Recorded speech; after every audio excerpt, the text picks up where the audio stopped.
कुछ नहीं हुआ।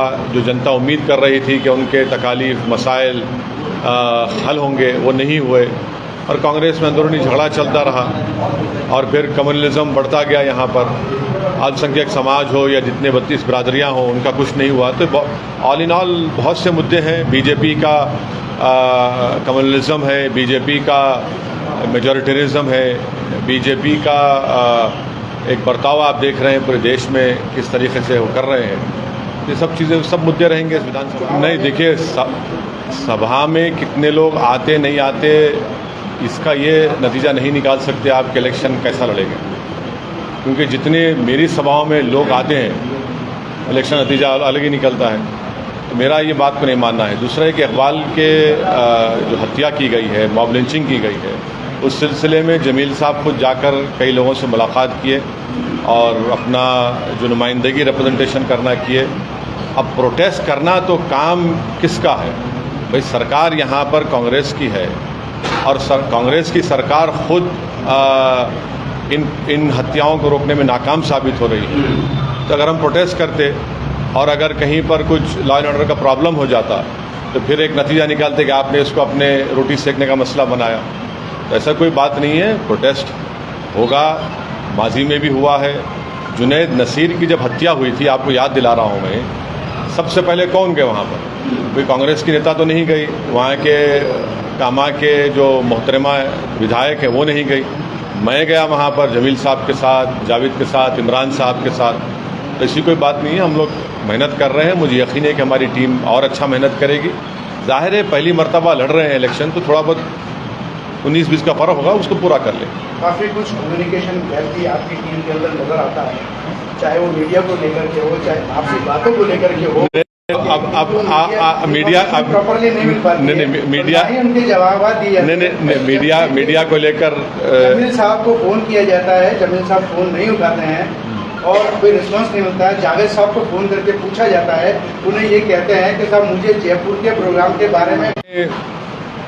मोदी सरकार चीन के बारे में भारत के आवाम को नहीं बताना चाहती है।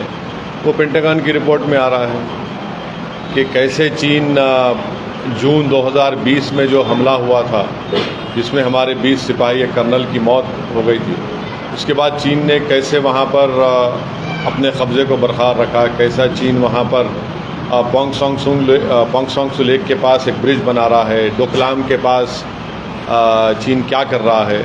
तो ये सब बातें देश के प्रधानमंत्री और उनकी सरकार नहीं बता रही है, मगर दुनिया को मालूम है। और यहाँ पर इसलिए नहीं बताती है बीजेपी, क्योंकि उनको डर है कि भारत की जनता उनको कमज़ोर ना समझे।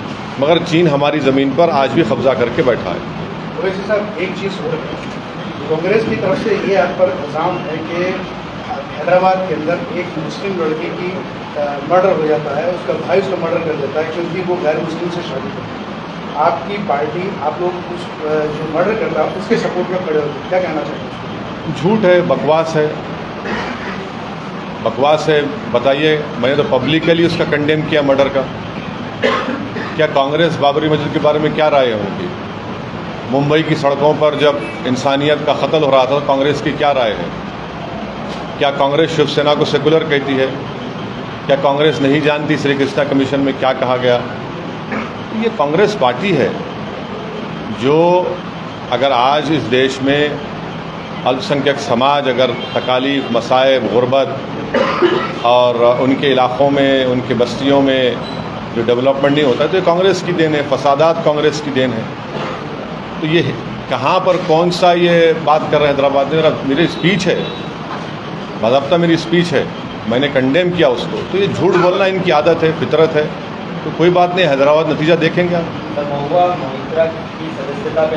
मुझे उस बारे में नहीं मालूम क्या है वो, क्या चक्कर है वो। नहीं, मुझे नहीं मालूम वो क्या है, वो क्या क्या हो रहा है। मामला दिल्ली हाई कोर्ट में भी चला गया, तो अब आइंदा पेशी जब होगी देखेंगे दिल्ली हाई कोर्ट। इजराइल और हमास की जंग को लेकर गठबंधन के लोग, इंडिया गठबंधन में जो दल शामिल थे उनके नेता फिलिस्तीन प्रवास पहुंचे थे। पीएम मोदी ने भी बात की है फिलिस्तीन के नेताओं से, क्या कहना है इस बारे के अंदर? क्योंकि पहले इजराइल का सपोर्ट करना है एकदम से, फिर फिलिस्तीन के पास जाना। हम तो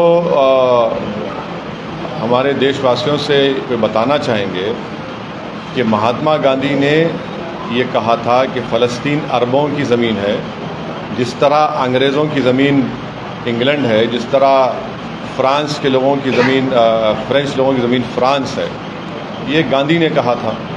तो अब इसको इनको सामने रखकर अपनी बात को रखनी चाहिए। और हमेशा से हमने फ़लस्तीनियों की तायीद की और हमेशा हमने इस बात को माना कि फ़लस्तीनियों का उनका एक इंडिपेंडेंट आज़ाद मुल्क होना चाहिए। और हकीकत ये है कि पिछले 80 साल से इज़राइल वहाँ पर ऑक्यूपायर है और फ़लस्तीनी ज़मीन वो लोग ऑक्यूपाइड करके बैठे हैं। और इंटरनेशनल लॉज़, यूनाइटेड नेशन के कई रेजोल्यूशन है जो ये कहते हैं कि जो ऑक्यूपायर है वो फ़ौज का इस्तेमाल नहीं कर सकता है। तो आज आप देख रहे हैं कि फ़लस्तीन में जिस बर्बरियत के साथ गाज़ा में अब तक 21 लाख की आबादी गाज़ा में है, जिसमें से करीब 8 से 9 लाख लोग बेघर हो चुके हैं, करीब 16-17 हज़ार बिल्डिंगें तोड़ी जा चुकी हैं, अस्पतालों पर बमबारी की जाती है, क्रिश्चियन अस्पताल है उस पर बमबारी की जाती है, जो हमारे ईसाई मज़हब का तीसरा मुक़द्दस जो चर्च है उस पर बमबारी की जाती है। और गाज़ा में 50,000 महिलाएं प्रेग्नेंट है, उनके लिए कोई दवा का इंतज़ाम नहीं है। तो ये सब जुल्म जो है वहाँ पर ये ज़ायनिस्ट लोग कर रहे हैं। और हमने इज़राइल से सॉलिडारिटी के लिए एक स्टैम्प भी निकाला था। और आज भारत सरकार ये कह भी रही कि वो पैलेस्टाइन कंट्री के फेवर में भी है। तो सबसे पहले ये बात होनी चाहिए कि एक वहाँ पर जो लोग परेशान हैं, पीने का पानी नहीं है, बिजली नहीं है, उनको पहले एक कॉरिडोर बनना चाहिए ह्यूमैनिटेरियन असिस्टेंस के लिए, और जितना वायलेंस हो रहा है वो ख़त्म होना चाहिए।